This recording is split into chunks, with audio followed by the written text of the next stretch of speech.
Hi, hi guys, how are you? Good afternoon. This is Janet. I'm so excited that I'm still okay. I'm still fine. I'm just loved by God. So this morning I was going through, or rather, I was listening to Dr. Cynthia James. I believe she's a pastor or maybe a friend to the Potter's House. She was talking about guarding your praise, and that reminded me of 2 Corinthians 4:7-9, which says, we have treasures that are hidden in jars of clays. I'll be reading it. So it says, but we have treasures in jars of clay to show that the surpassing power belongs to God and not to us. We are afflicted in every way, but not crushed. We are perplexed, but not driven to despair. Persecuted, but not forsaken. Struck down, but not destroyed. So this is just profound, and what just stuck, or rather what just came up, is just that we have treasures in jars of clay. Treasures in jars of clay.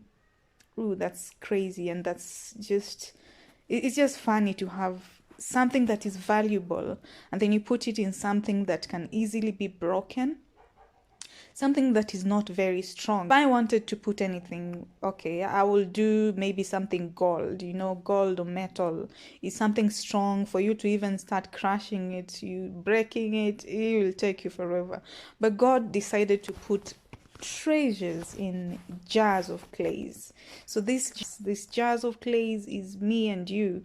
And if you can see from these pictures, we have very many types of jars. We have the ones that are very long and slim and have a very big base, and some are just plump and very wide.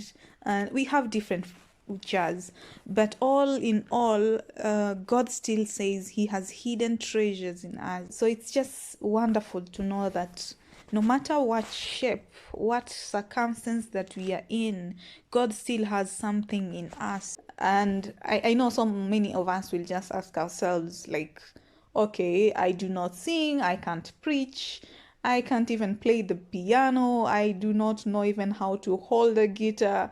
Which kind of treasure are you talking about, Janet? I mean, clearly I have zero talents, and definitely those are not the treasure that God is speaking about. If you read through 1 Corinthians 12:1-11, it speaks about the gifts of the Holy Spirit, which is the revelation and knowledge, discernment of spirit, wisdom, prophecy, interpretation of tongues, which we hardly hear these things. So many people are speaking in tongues, but no one can interpret the tongues. So when you go to Galatians 5:22, we have the fruits of the Holy Spirit, which is love and joy, peace, patience, kindness, goodness, faithfulness, gentleness, self-control. So all these, maybe you have one or two or three, it's just something precious that God sees in you. When He looks at you, He's not seeing you in the deformed state. If I give you this jar, which is cracked, I'm sure you will be like, really? Of all the presents you can give me, you just had to give me a cracked jar. But God is seeing this cracked jar and still seeing the precious treasure that He put in you. So I want to remind you that despite the issues that you're going through, despite the challenges you're afflicted, God just wants you to hold that treasure in you. And you know why? It's because the devil is always after it. Ooh, take a pause right there. Because the devil does not come except to steal, to kill, and to destroy. But he reminds us that he's come that we may have life and that we may have it more abundantly. That's in John 10:10.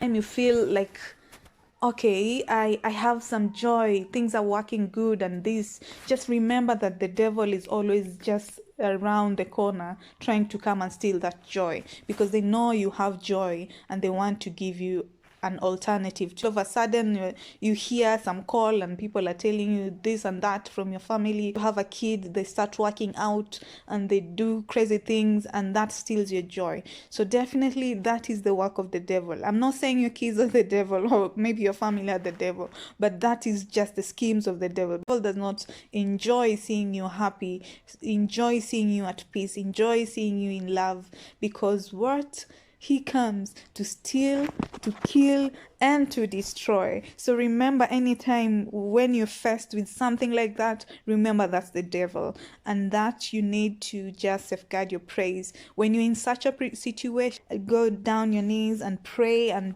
thank God, because He has come that we may have life and that we may have it more abundantly.